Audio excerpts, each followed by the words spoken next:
Sa investigasyon ng Kamara, lumabas na may mga nakalista sa Senior High School Voucher Program na walang school record, hindi kwalipikado o di naman nag-apply. Yan po yung programa kung saan gobyerno ang magbabayad sa tuition ng mga mag-aaral sa private senior high school. Nakatutok si Tina Panganiban Perez.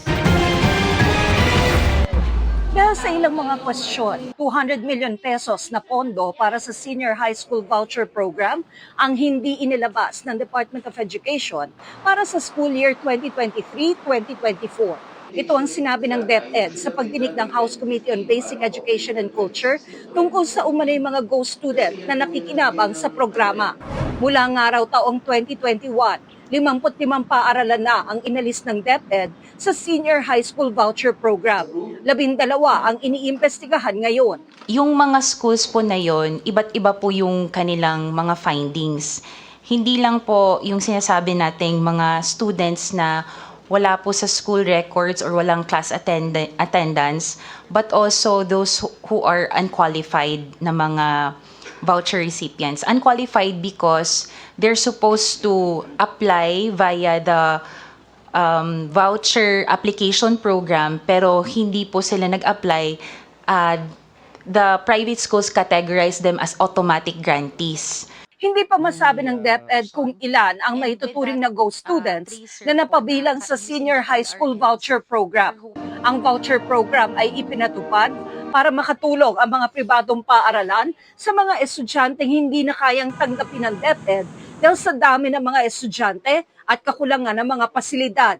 Ayon sa DepEd, ang benepisaryo sa junior high nakakatanggap ng 9,000 hanggang 13,000 pesos, habang sa senior high, 14,000 hanggang 22,500 pesos. Nitong 2024, 40 billion pesos ang inilaan para sa voucher program ng DepEd.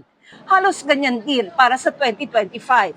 Reklamo naman ng ilang magulang at guro, tila hindi maayos ang pagpili sa mga benepisaryo dahil may nakakakuha raw kahit may kaya naman. Kasi sa school daw nila, paunahan, first 100. Pagka nag-apply ka sa voucher na yon, makukuha na nila. So nakakuha siya.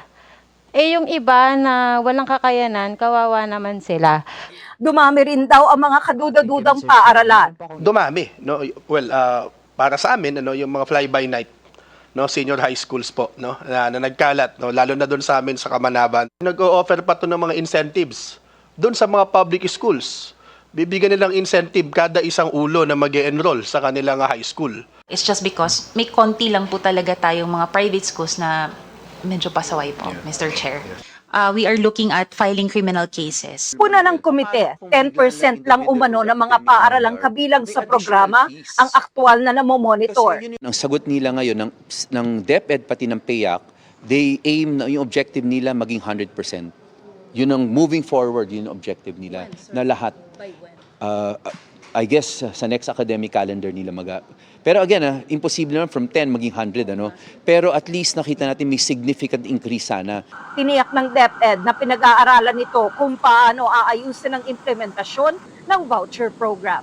Para sa GMA Integrated News, Tina Panganiban Perez, nakatutok 24 oras.